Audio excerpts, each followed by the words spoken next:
Hello everybody, it's Tim here again, here another movie review, this time for Guardians of the Galaxy 3, which I just recently got to see. I've heard some people, not all, but some have called this like the best Marvel movie since Endgame, and other people have been like, well, critics liked the film, but they didn't love it.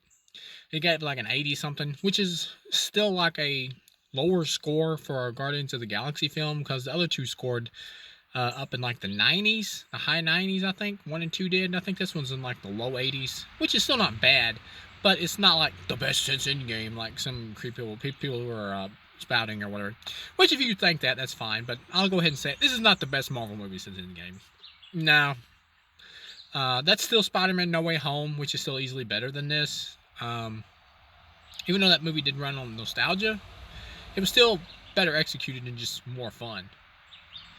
Um, but yeah, as far as this flick goes, it's a solid movie. I liked it. It's easily the weakest of the three Guardians movies. This is not as good as Guardians 1 easily, and it's not as good as Guardians 2.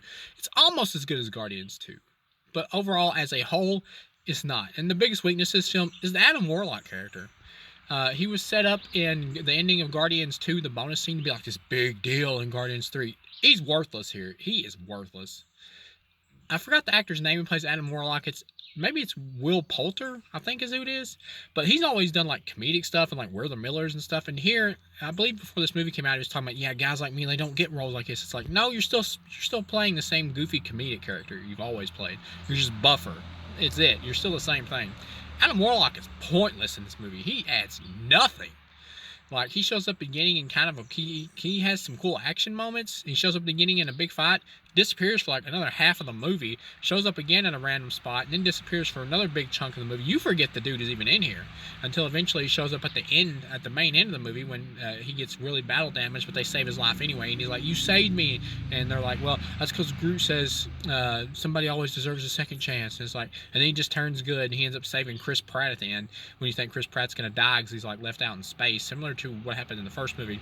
But no, he survives. Even though his face was like getting extremely puffy and swelling up, he just kind of reverses, which is a little unbelievable. But it is a funny moment though, because when Chris Pratt gets saved and he's starting to turn back to normal, he's like, "Did it look cool?" Talking about him floating in space. That was funny.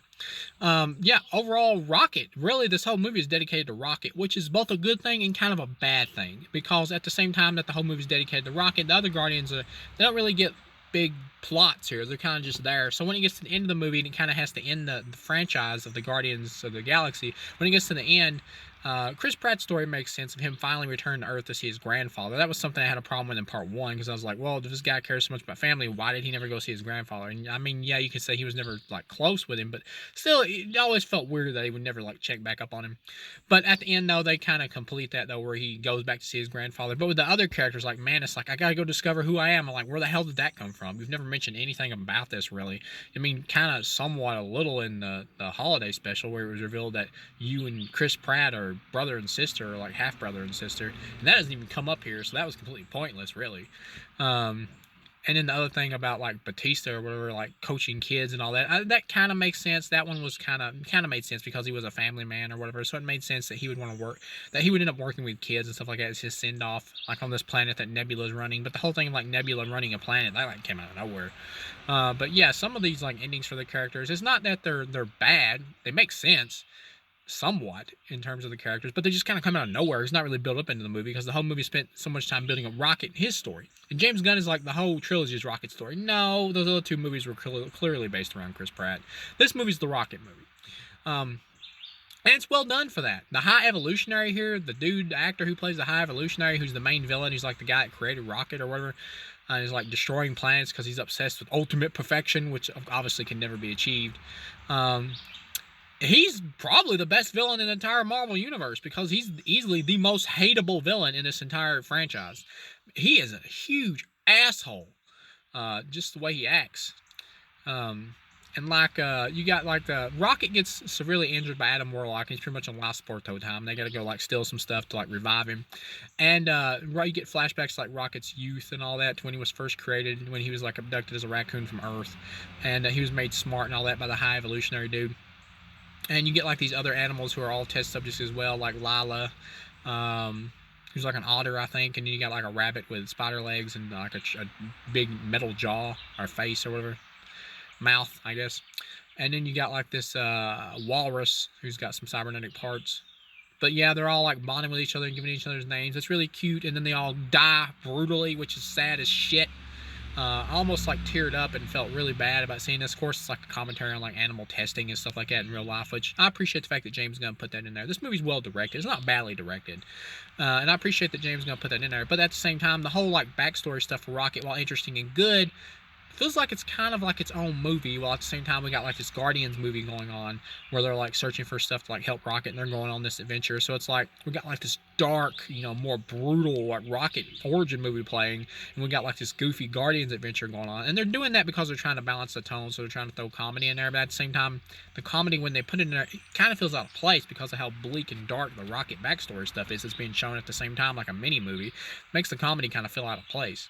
So for a while I was like, it's okay, it's decent, it's all right, it's a decent movie, because it had a tonal imbalance. It just felt out of place, the comedy did, because of how dark and bleak the Rocket story is.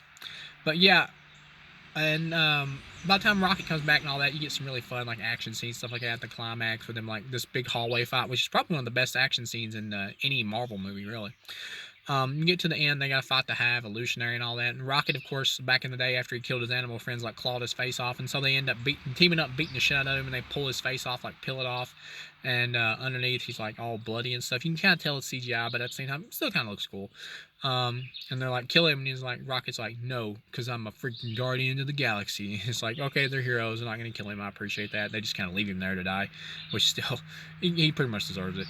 And so they get off there, and then that's when after that is when they all said their goodbyes and everything, and Rocket's going to run the new Guardians of the Galaxy team, and Chris Pratt goes back to Earth. And of course the bonus scene is like Chris Pratt hanging with his grandfather, and it's like Star-Lord will return. I'm not sure what that means, what they're going to do with like Chris Pratt going forward. They say Star-Lord will return. That could be anything, really. It could be like a Disney Plus special. It could just be him like helping out the Avengers in Secret Wars or Kang Dynasty or whatever. Could be either one of those, which I'm sure it probably will be one of those.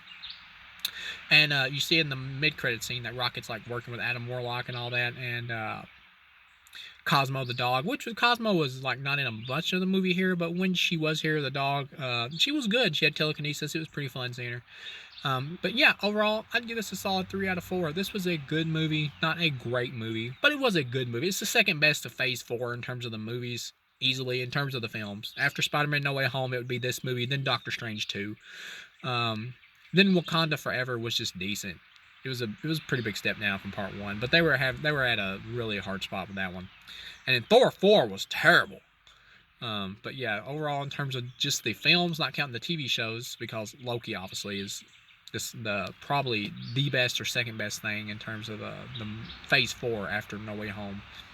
But yeah, in terms of just the movies, this is easily the second best MCU Phase 4 movie. It's good. It's not great, but it's good. So, solid 3 out of 4. Thank you guys for watching, and I'll see you again.